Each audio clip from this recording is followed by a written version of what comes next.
नमस्कार दोस्तों, ये कहानी जो है ये है एक अननेम्ड नरेटर की, जो इंसोमेनिया यानी कि नींद ना आना और अपनी बोरिंग जॉब और लाइफस्टाइल से परेशान है। उसे टेम्परेरी सुकून मिलता है जब वो इमोशनल सपोर्ट ग्रुप्स ज्वाइन करता है, जैसे कि कैंसर या ग्रीफ के लिए बने हुए ग्रुप्स। जब उसकी नींद और ख़राब होने लगती है तो उसे ये समझ आता है कि जब वो इमोशनली वल्नरेबल बनता है, चाहे झूठ ही क्यों ना हो, तब उसे नींद आती है। इसलिए वो कई अलग अलग सपोर्ट ग्रुप्स को ज्वाइन करता है, जहां लोग इमोशनल तकलीफ़ों से गुज़र रहे होते हैं, लेकिन उसकी फीलिंग्स असली नहीं होती। उसकी ये ट्रिक तब फेल हो जाती है जब मार्ला सिंगर नाम की एक और इम्पोस्टर झूठ बोलकर ग्रुप ज्वाइन करने वाली लड़की उसी ग्रुप में आने लगती है। नरेटर मार्ला के साथ इमोशनली फेक नहीं बन पाता और उसकी वजह से उसकी नींद फिर से चली जाती है। दोनों डिसाइड करते हैं कि अलग अलग सेशंस अटेंड करेंगे और कुछ शर्तें तय करते हैं। एक दूसरे का कॉन्टैक्ट नंबर एक्सचेंज करते हैं, जिसमें मार्ला कुछ हेजिटेंट होती है पर फिर एग्री कर जाती है।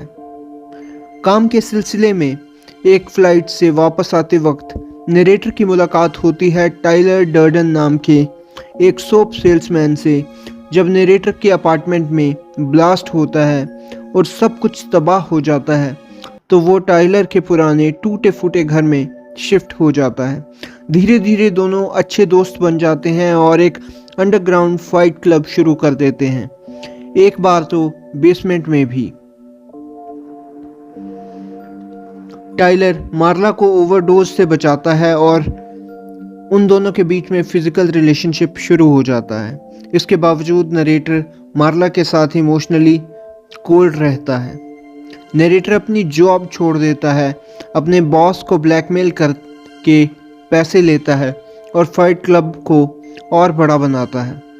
फाइट क्लब में नए लोगों को ज्वाइन करते हैं, जिसमें उसका एक cancer support group friend Bob भी होता है।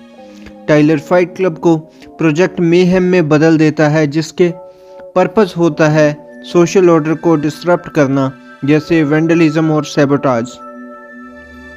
नरेटर को लगता है कि उसे इग्नोर किया जा रहा है, तो वो टाइलर से कन्फ्रंट करता है। टाइलर उसे कन्फेस करता है कि नरेटर के अपार्टमेंट का ब्लास्ट उसने ही किया था। इसके बाद टाइलर गायब हो जाता है। जब एक मिशन के दौरान बॉब की पुलिस के हाथों मौत हो जाती है, तो नरेटर प्रोजेक्ट मेहम को रोकने की ट्राई करता है और टाइलर को ढूंढने की कोशिश करता है। जब वो अलग अलग जगहों पर जाता है तो लोग उसे टाइलर डर्डन कहकर बुलाते हैं। मार्ला भी उसे टाइलर बुलाती है। तब नरेटर को ये शॉकिंग रियलाइजेशन होती है कि टाइलर और कोई नहीं, वही है। वो स्प्लिट पर्सनैलिटी डिसऑर्डर का शिकार हो चुका है। नरेटर को पता चलता है कि प्रोजेक्ट मेहम का फाइनल प्लान है क्रेडिट कार्ड कंपनीज के हेडक्वार्टर्स उड़ाकर सबका डेबिट रिकॉर्ड मिटा देना। वो मार्ला को वार्न करने की कोशिश करता है, पर कुछ नहीं होता। पुलिस को बताता है, लेकिन उनमें से सब भी प्रोजेक्ट मेहम के मेंबर ही निकलते हैं। जब वो बॉम्ब को डिसआर्म करने जा रहा होता है तो टाइलर उस पर हमला करता है। आखिर में नरेटर खुद को मुंह में गोली मार लेता है।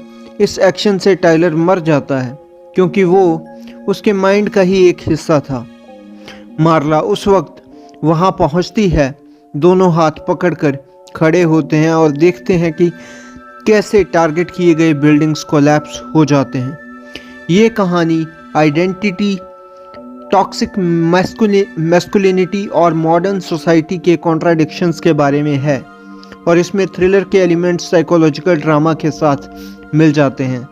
तो दोस्तों, ये जो स्टोरी थी ये मैंने आपको सुनाई, और ये मूवी उस टाइम के हिसाब से मुझे बहुत ज़्यादा अच्छी लगी थी, और शायद लगभग हर एक इंसान को बहुत ही उम्दा मूवी लगी थी।